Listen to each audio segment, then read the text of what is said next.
Ito ang dapat nating abangan ngayong Martes September 10 dito sa FPJ Batang Quiapo.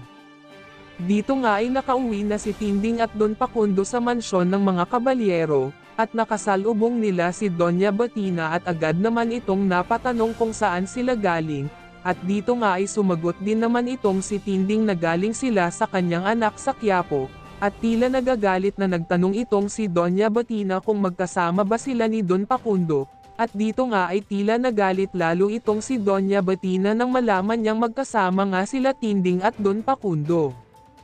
At sa kabilang banda naman, sa mansyon ng mga Montenegro ay nag-uusap itong mag-amang si Ramon at Don Julio, at dito rin nga ay napatanong itong si Don Julio na kung saan ba galing itong si Ramon, at sumagot din naman itong si Ramon na galing siya sa ina ng anak niya na si Marites, at dito nga ay napasabi itong si Don Julio na tila nahahalata na niyang parang lumalalim na ang malasakit ni Ramon sa ina ng kanyang anak na si Marites, at napangiti nga itong si Ramon habang sinasabi ito ni Don Julio.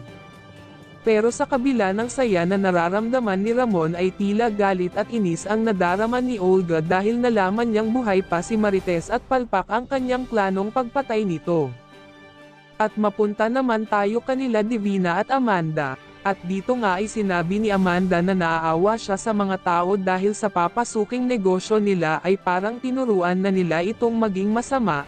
At sumagot din naman itong si Divina sa sinabi ni Amanda at tila bumalik kay Amanda ang kanyang sinabi dahil sabi ni Divina ay ganito din ang ginagawa nila Amanda noon, at sinisira nila ang mga buhay ng mga kabataan. Tila hindi nakaimik itong si Amanda sa sinabi ni Divina.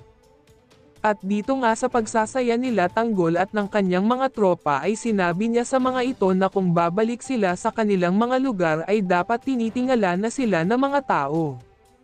At bumalik naman tayo kay Amanda, at dito nga habang sila'y kumakain ay sinabi ni Amanda kanila Tanggol na sobra daw nagpapabulag sila Tanggol sa mga kabutihang pinapakita ni Divina sa kanila. At agad din namang sumagot itong si Tanggol kay Amanda na wala naman daw silang nakikitang masama sa ginagawa ni Divina sa kanila.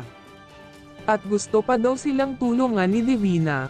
Ngunit sa kabila ng sinabi ni Tanggol ay agad din naman sumagot itong si Amanda na baka ikapahamak daw ito nila Tanggol, at doon nga ay dumating itong si Divina at narinig niya ang sinabi ni Amanda tungkol sa kanya, at nagsabi itong si Divina na bakit naman daw ipapahamak niya itong sila Tanggol, at agad din naman sumagot itong si Amanda na alam niya na may kailangan si Divina kanila Tanggol at binubulag ni Divina sila Tanggol gamit ang mga kayamanan niya.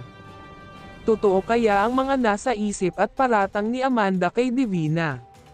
At sino rin kaya ang paniniwalaan ni Tanggol? Si Amanda ba na gusto lang ang kaligtasan niya? O si Divina na magpapayaman sa kanya? Ito ang dapat nating abangan sa susunod na kabanata ng FPJ Batang Quiapo. Please like and subscribe our channel. Maraming salamat po.